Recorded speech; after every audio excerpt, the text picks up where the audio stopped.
Hello, mortals. I am the BookTube Goddess, the #1 drag queen booktuber on YouTube. When I was looking at the 2020 Hugo Award winners, I added a memory called Empire by Arkady Martine to my TBR.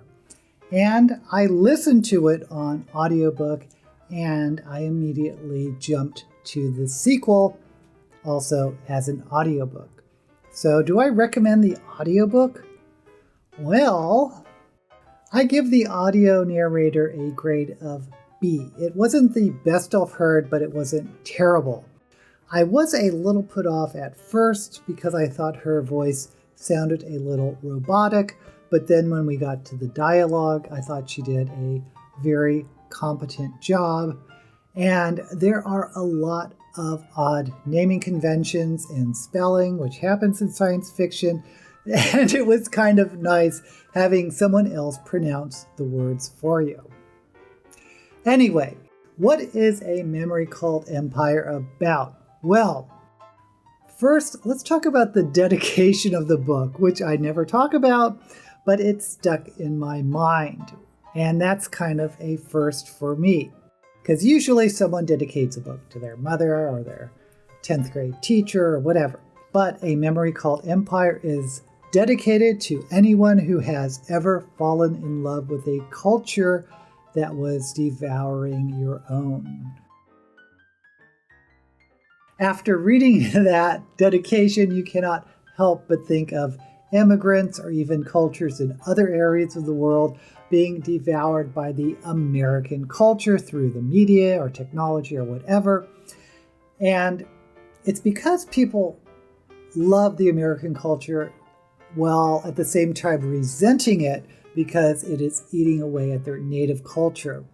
So anyway, that sets up one of the themes of the novel. Now, it takes place in the far, far future when humans have colonized large reaches of space. And the biggest government is the Teixcalani Empire, which produces poetry and media and politics, but also has a war machine that dominates human space. The main character of the novel is Mahit Dismar, a woman who is the new ambassador from Lascelles Station. Now, Lascelles Station is not part of the Empire. It is a minor human outpost trying not to be annexed into the Empire. And Mahit has sort of this love-hate relationship with the Empire. She loves the language and the poetry and the art, but she resents being seen as a barbarian. Now, Mahit has what is called an imago machine implanted in her brain, which is a secret and proprietary technology that the Empire does not have. And basically it stores the memories and personalities of prior people who have held your position. Now, Lascelles Station developed this mostly, I believe, for spaceship pilots to pass on their skills to other pilots, and they are called imago lines. So the older pilot families have imago machines with a long line of pilots behind them. Now, not everyone gets an imago machine, and Mahit's imago line only holds one person, Yiskander Yagavin, the previous ambassador to the Empire. And this is another theme of the novel, is what makes a person, and is it their memories? What makes humans human? Anyway, Mahit has a problem because her imago machine is broken. And she's supposed to be able to consult and hear the previous ambassador, Imago Yiskander. But since the machine is not working properly, she can't do that. So also when she arrives at the Teixcalani Empire's home planet, she discovers that the real Yiskander has died, allegedly, from an allergic reaction to something he ate, but it is pretty clear early on that it looks like he was murdered. So what we have here is a murder mystery that takes up much of Mahit's time. Now, not only that, but Yiskander was up to something.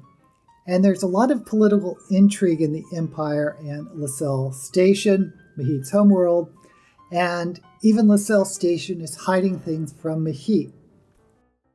Now, when she gets to her post, her cultural aide is a woman named Three Seagrass.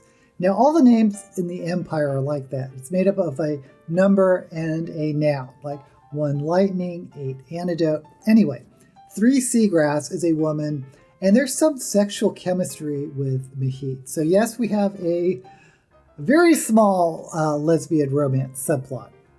But can Mahit trust her? And Three Seagrass actually is one of my favorite characters. She has a very fun personality. She has a sense of humor, but she also has this Pollyanna optimism always about her. And another character I really liked is 19 Adzi, who is an Iswasakat. Now, an Iswasakat is a close personal advisor to the emperor. And I have no idea where that name came from, but the title Iswasakat sounds really cool, in my opinion, especially when you hear it in an audiobook. Anyway, 19 Adzi is known as a person whose gracious presence illuminates the room like the edge shine of a knife. And that tells you all you need to know about her character. She is very cutthroat and very beautiful and polished. And you get the sense that the Empire is really into poetic language, which may explain their naming convention. I don't know. But anyway, 19 Adzi was a close friend of Iskander, the previous ambassador, but she is also totally loyal to the emperor and is always playing with ulterior motives. So let's talk about the emperor. His name is Six Directions, and he is extremely old. He is, in fact, near death, and there are several factions trying to line up to succeed him, including a clone of himself who is a child. Did I mention there is a lot of political intrigue in this novel? The story follows Mahit trying to keep her head above water and discover what happened to Iskander. Why doesn't her Imago machine work? What was Iskander actually up to? And what is Lascelles Station up to? What does the Emperor want from her? And it goes on and on. Now, despite all that, I should note that this is not a fast-paced adventure novel. There is not a lot of action. There is a lot of meetings and conversations and inner dialogue, lots of character development and subplots. Personally, I really enjoyed this novel. It's limited third person from Mahit's point of view, so you, the reader, really feels Mahit's confusion and frustration and isolation. So I give this book my blessing. If you like science fiction that makes you think, you'll love this book. If you like political storylines mixed in with a murder mystery, you'll love this book. If you like really well-drawn characters, you'll love this book. I certainly love this book, which is why I immediately picked up the sequel, A Desolation Called Peace. And if you love me, go ahead and give this video a thumbs up and subscribe to my channel. Anyway, in A Desolation Called Peace, Mahit Desmar is again the main character, but we get points of view from several other characters.